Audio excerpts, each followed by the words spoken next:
here with MMAnews.com, and right now I am joined by PFL co-founder Donn Davis. Donn, how's it going? Great. It's the night before big fights, always great. Absolutely. Well, just to kind of start things off here, 2022 season so far, how is it trending, and how would you evaluate how the season has played out so far? To me, the season is perfectly off script, which is what I love. We've had surprises, we've had upsets, we've had favorites, we've had underdogs. It's everything you want in a season. But to me, going into tomorrow, we've got 5 champions on the card. Pettis, UFC champion. Rory and Julia Budd, Bellator champs. And then, of course, you got Ray Cooper and Kayla, really call it our homegrown 2-time PFL champs. And what will they all show us?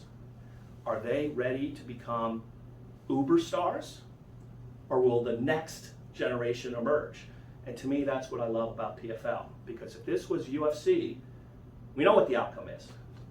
They're trying to push an agenda in terms of fighters ahead. I don't know what the heck's going to happen this season. I don't know who will emerge as either A, the champions, or B, the stars of the next generation.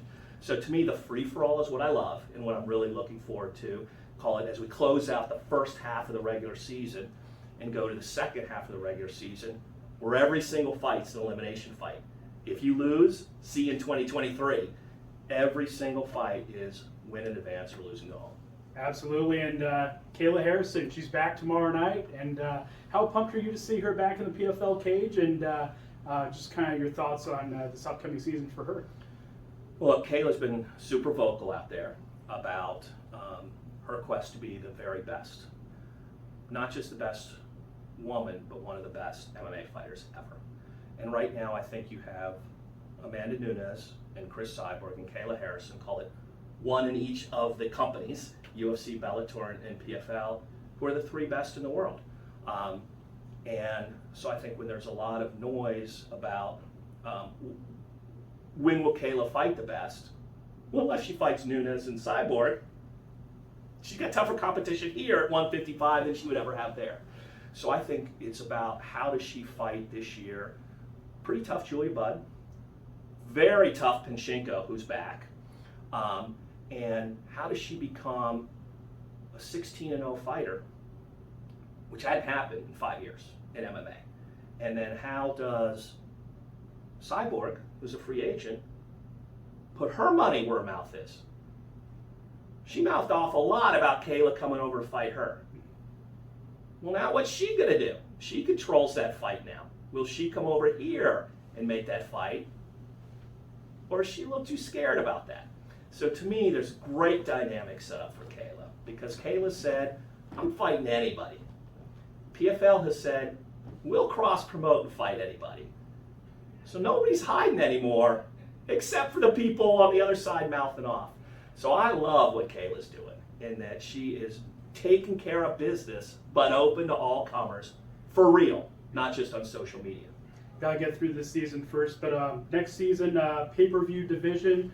Talk a little bit about that, and what are some of the chances that we could see like you said, a Kayla Harrison versus Cris Cyborg with this new division, and how will it work? Yeah, we're starting a pay-per-view super fight division with the fighters in mind. And what we're saying to any top 5 MMA fighter out there in the world is we're open for business. And we will share the majority of the pay-per-view revenue with you. There's been a lot of noise about star fighters, who are the reason you pay $60 for a fight, not getting a bigger share. Well, PFL has all the same distribution with ESPN, ESPN Plus, all the same global distribution, 160 countries, all the same infrastructure, all the same production. We'll be true partners to top 5 fighters in the world. So if you're a pay-per-view star fighter, you've never had a real option until now. So to me, if I were a fighter, best day of my life. I could stay at UFC, where I could be happy, or I could go to PFL, where I could be happy. I have choice. Choice is the best thing in life, whether it's you or me or a star fighter. So I think we'll have a very interesting year in terms of where should star fighters be, and you have 2 good options. And speaking of star fighters, Anthony Pettis getting ready to return tomorrow night. I talked to him a little bit earlier this week, and he was very honest in terms of the pressure that he felt last season and just the added media attention and all that. What are your expectations for him this season? Yeah, I'm different than I think a lot of the promoters in that, I don't have expectations for our fighters. I want to support them all. And my job is to help build a better business, a better platform, better promotion, and better purses and revenue for all of them, right? That being said, I think when a lot of fighters come over, whether it's Rory McDonald or Anthony Pettis, they're a little bit surprised by the level of competition here, right? Because people say, this must be a second-rate fighter roster. I'm going to walk in there, take $1 million, and go get some ice cream. And that ain't the case. This is one of the toughest rosters and the toughest tests of MMA. So I think he respects now what the PFL is about. But I think with that newfound respect, you're going to see a very, very tough Anthony Pettis this year. Yeah, he has come in here with a different mindset, a different training schedule, a different seriousness of purpose. And he is not going to sleep on the PFL this year. And I think it's going to be exciting for fans. And speaking of the roster specifically, a few more questions for you. PFL hasn't lost a single fighter to the UFC, Bellator. What does that say in your mind about the growth of the PFL over time, and especially heading into the future? Boy, I really appreciate you asking me. I'm super proud of that. Look, I founded the league as a fighter-first league. If we serve the fighter, we'll build a big company. That's simple. And if we serve the fan, we'll build a big company. Those are our two guiding principles.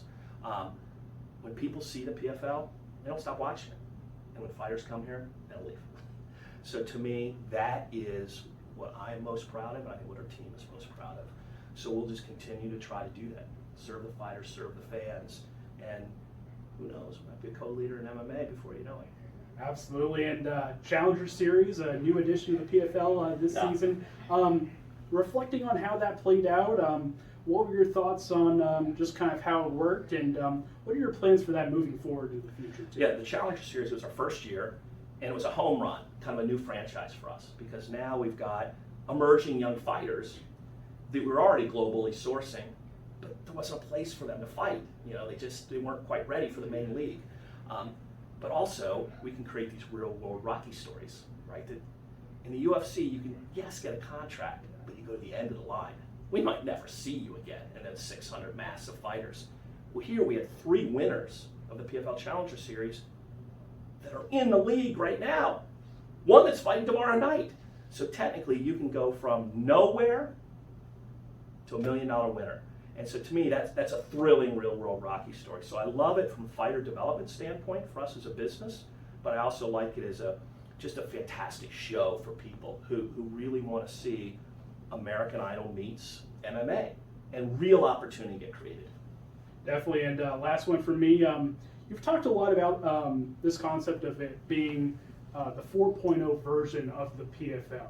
So what is your message to PFL fans looking into the future, and what can they expect going forward? Yeah, I think what you really see from us is, call it, increasing